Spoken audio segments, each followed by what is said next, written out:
অবস্থা পরিবর্তন হবে, তার ভাগ্য ভালো হবে, যেদিকে সুন্নত দেখতে পাবেন। যে লোক ভদ্র তার তার উপার্জন আল্লাহ বাড়িয়ে দেবে। আলহামদুলিল্লাহ। আল্লাহর কাছে দোয়া করতে হয়, আসা রব্বুনা আন ইউতিয়ানা খায়রাম মিনহা ইন্না ইলা রাব্বিনা রাগিবুন।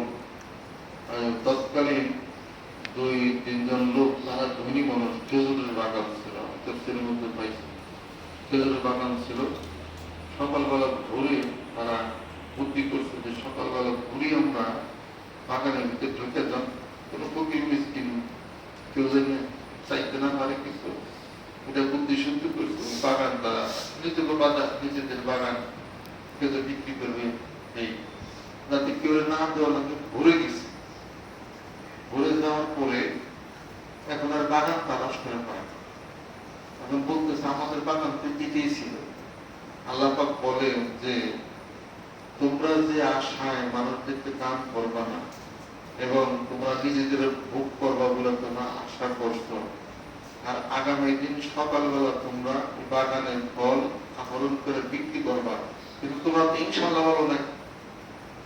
আমি আল্লাহ পাক তো চাই না। আল্লাহ পাক রাত্রিতে ঝড় দিয়ে বৃষ্টি দিয়ে বাগানের খেজুর গাছ উল্টাইয়ে সব একদম ফিনিশ করে দিচ্ছে। অনেক দুজন বলতেছে আমরা তো রাস্তা হারিয়ে ফেলছি, আমাদের বাগান কোথায়? তার মধ্যে একজন বলে কি আরো কোথায়, এদিকে আমাদের বাগান। তখন তারা আল্লাহ পাকের কাছে তওবা করলো, আল্লাহ তোমার রহমত থেকে আমাদেরকে নিরাশ করে দিলেন। তখন আল্লাহ পাক বলেন, আসা রব্বুনা আন ইউতিয়ানা খায়রাম মিনহা ইন্না ইলা রাব্বিনা রাগিবুন। এর চেয়ে উত্তম কিছু তোমাদেরকে দিতে পারি যদি তোমরা আমি আল্লাহ ভরসা রাখো। সুবহানাল্লাহ। ইনশাআল্লাহ বিসমিল্লাহ না বললে কি যে বিপদ। ইনশাআল্লাহ বলতে না, বাগান শেষ। বিসমিল্লাহির রহমান বলেন নাই? দাউদ আলাইহিস সালামের স্ত্রীদের ও সন্তান, অনেকগুলি স্ত্রী ছিল, সন্তান আশা করছিল যে একটা করে সন্তান হবে। বিসমিল্লাহির রহমানির রহিম সে আমল করে না, কোন স্ত্রীর গর্ভে সন্তান হয় নাই। একজন স্ত্রীর গর্ভে সন্তান হয়েছে, তার মাতা নাই, এক নাই, একটা দল। এই আর ওয়ালা তাকুলান্না লিশাইইন ইন্নী ওয়ালা তাকুলান্না লিশাইইন ইন্নী ফাইলুন যালিকা গাদা ইল্লা আন ইয়াশাআল্লাহ ওয়াজকুর রাব্বাকা ইযা নাসিতা। আল্লাহ পাক বলেন, হে রাসূল, যা কিছু বলবে ভবিষ্যতে ইনশাআল্লাহ করবে। 3টা প্রশ্ন করা হয়েছিল, এই রূহ সম্পর্কে, আল্লাহ নবী সাল্লাল্লাহু আলাইহি ওয়াসাল্লাম বলেন আগামীকাল উত্তর দেব ইনশাআল্লাহ ছিল। ওই বন্ধ 15 দিন, তাহলে ইনশাআল্লাহ না বলার কারণে সব বরকত নষ্ট হয়ে যাবে। যে কোনো কাজের মধ্যে ইনশাআল্লাহ বিসমিল্লাহির রহমানির রহিম, আর যদি কেউ তার আয়ু পর্যন্ত বাড়াইতে চায় সেটা ভদ্র হয়ে যায়। একটা মানুষ কোনোদিন ভদ্র হবে না যদি সে সুন্নতের আমল সে না করে। যেখানে সুন্নতের আমল হবে এখানে সে ভদ্র হয়ে যাবে। ভদ্র হইলেই তার বরকত বেড়ে যাবে। আল্লাহ নবী সাল্লাল্লাহু আলাইহি ওয়াসাল্লাম ইরশাদ করেন, আলাইকুম বিসুন্নতি ওয়া সুন্নাতিল খুলাফায়ে রাশিদিনিল মাহদিয়িন আদু আলাইহা বিন-নাওয়াজিজ। দাঁত দিয়ে কামড়িয়ে ধরো। হুজুর কোন সুবহানাল্লাহ। আর সব কিছু আল্লাহ পাক তার রাসূলের পক্ষে, রাসূলকে অন্তরে কথা ঢেলে দিয়েছেন, অথবা ফেরেশতার মাধ্যমে কথা পৌঁছাইছেন, অথবা জিবরাইলের মাধ্যমে কথা পৌঁছাই দিয়েছেন। ভালো ভালো কথাগুলো অন্তরে ঢেলে দিয়েছেন। এটাও একটা গভীর একটা প্রকার ভেদ। আল্লাহ পাকের সত্য আমার ইয়ানতিকু আনিল হাওয়া ইন হুয়া ইল্লা ওয়াহয়ুন ইউহা। আমার রাসূল প্রবৃত্তির অনুসারী হয়ে কোনো কথা বলেন না। আমার নবী যা বলেন আমি আল্লাহর পক্ষ থেকেই ওহী। আল ওয়াহয়ু হুয়া কালামুল্লাহি আল মুনাজ্জালু আলা আমবিয়াইহি। এটার নাম হলো ওহী বলা হয়, ওহী বলা হয়। আর সে আল্লাহ পাক সেই লিখিত সংবিধান ওহী আল কোরআনুল কারীম তার রাসূল প্রতি নাযিল করলেন। আলিফ লাম রা কিতাবুন আনজালনাহু ইলাইকা লিতুখরিজান নাসা মিনাজ যুলুমাতি ইলান নূর।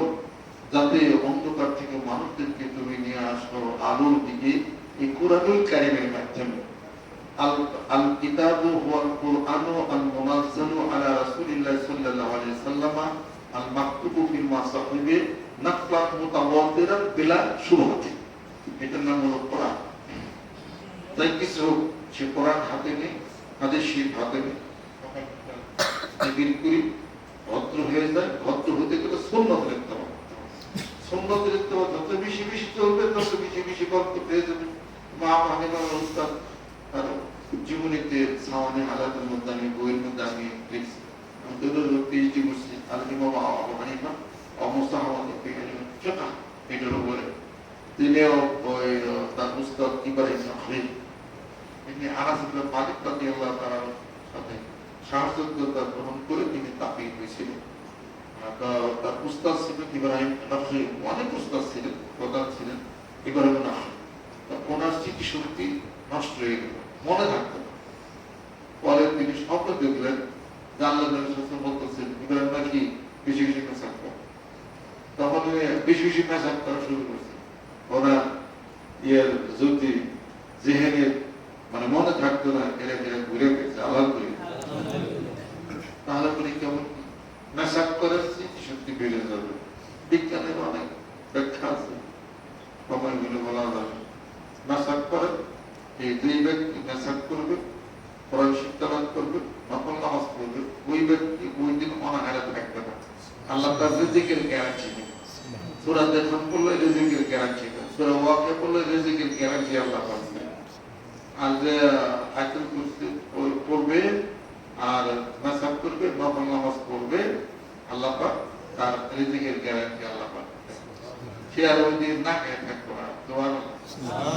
আর যে ব্যক্তি বেশি বেশি সুন্নাত পালন করবে সে দুনিয়ায় বেশি বেশি সুন্নাত পালন করে, সুন্নাত পালন করে। আল্লাহ নবী সাল্লাল্লাহু আলাইহি ওয়াসাল্লাম বলেন তারাকতু ফিকুম আমরাইনি লান তাদিল্লু মা তামাসসাকতুম বিহিমা কিতাবাল্লাহি ওয়া সুন্নাত। কোরআন ধরে রাখো আর আমার সুন্নাতকে ধরে রাখো, তোমার পথভ্রষ্ট তোমরা হবে না। বেশি বেশি আমল করো, মাসাক সুন্নাত, তারপরে মহব্বতের সুন্নাত। একটা হলো মাসাক হলো এটা সুন্নাত দিলে এই আল্লাহ রাসূল বলতে যে আমি আমার উম্মতকে যদি অসুবিধা মনে না করি তাহলে আমার তো বিশ্বাস চিন্তা করে সারা নামাজ প্রত্যেক নামাজের আগে মাসাকটা ওয়াজিব করে দিতে। এটা সুন্নাত। মাথায় টুপি দেওয়া মহব্বতের সুন্নাত, আপনি কষ্ট করে এটা পাওয়া লাগবে না। কারণ যে সুন্নতিটা মহব্বতের, একটা হলো মহব্বতের ভালোবাসা। আমার রাসূল করছেন আমি মহব্বত করি, বাকি নামাজ পড়তে এমন কি কোনো কিছু না, কিন্তু বললে এটা মহব্বত, এটা প্রমাণ। এটা নাসাক এটা পূর্বে দিতে। তারপরে সুন্নত টাইম কিছু আছে, মাথা টুপি সুন্নত যায়, বাইরে একটা সুন্নত যায়, প্রকার হয়ে গেছে। বেশি বেশি সুন্নতের উপরে আমল করেন, ভাগ্য ভালো হবে, বদ্ধ হয়ে যাবে আর আয় রুজি বেড়ে যাবে। পেশাল কম, কথা কম, আল্লাহ জিকির বেশি। কথা বলতে বলতে মানুষ সারা দিনের সময়টা সে পার করে দিল। বলে আসতে ইন্নাল ইনসানা ফি খুসর ইল্লাল্লাযিনা আমানু ওয়া আমিলুস সালিহাতি ওয়া তাওয়াসাউ বিল হাক্কি ওয়া তাওয়াসাউ বিস সবর। যুগ যুগান্তরের কসম করে বলি, সময়ের যুগের কসম করে বলি, মানুষ সব ক্ষতিগ্রস্ত হয়ে যাবে। ক্ষতিগ্রস্তের মধ্যে তারাই ক্ষতিগ্রস্ত হবে না যারা নেক আমল করে এবং ঈমান আনছে আমার প্রতি, এবং ধৈর্য এবং সৎ কাজের আদেশ প্রদান করছে, বলে দিচ্ছে। জোরে বলছে সুবহানাল্লাহ। আল্লাহ পাক যেন আমাদের কবুল করে নেন, রহমত করে নেন। সকলের জায়গায় গায়ে যদি গোনার জন্য তওবা হবে। ইন্নাল্লাহ আশতারা মিনাল মুমিনিনা আনফুসাহুম ওয়া আমওয়ালাহুম বিআন্না লাহুমুল জান্নাহ ইউকাতিলুনা ফি সাবিলিল্লাহি ফায়াকতুলুনা ওয়া yuqtalun ওয়া'দান আলাইহি হাক্কান ফিত-তাওরাতি ওয়াল ইনজিলি ওয়াল কুরআনি ওয়া মান আতা বি'আহদিহি মিনাল্লাহ ফাস্তাবশিরু বিবাইইকুম আল্লাযী বায়া'তুম বিহি ওয়া যালিকা হুয়াল ফাওজুল আযীম। আউযু বিল্লাহি মিনাশ শাইতানির রাজীম। বিসমিল্লাহির রহমানির রহিম। तौबा किया मैं शफूरी बातों से और शफूरे कामों से और बैत किया ऊपर मोहम्मद इस्लाम सिद्दीकी खलीफा लहाज हजरत मौलाना मोहम्मद इस्लाम सिद्दीकी साहिब ऐ मेरे मौला इस तौबा और इस बैत আল্লাহুম্মা আমিন। আল্লাহ কবুল করুন, আল্লাহ মাফ করে দাও। আল্লাহ আমাদের হাতের উপরে তোমার পুত্রটির হাত ছিল। আল্লাহ বায়াত করেছি আল্লাহ সকল প্রকার শিক্ষাদার থেকে আমাদেরকে হেফাজত করে দাও, সকল প্রকার নেফাকি অন্তর থেকে আল্লাহ তুমি দূর করে দাও, কোরআন হাদিসের আলো কলবের মধ্যে আল্লাহ তুমি জ্বালায় দাও, মেহেরবান হয়ে যাও। تقبل منا انك انت السميع العليم. سبحان ربك رب العزه عما يصفون ولا اله الا الله.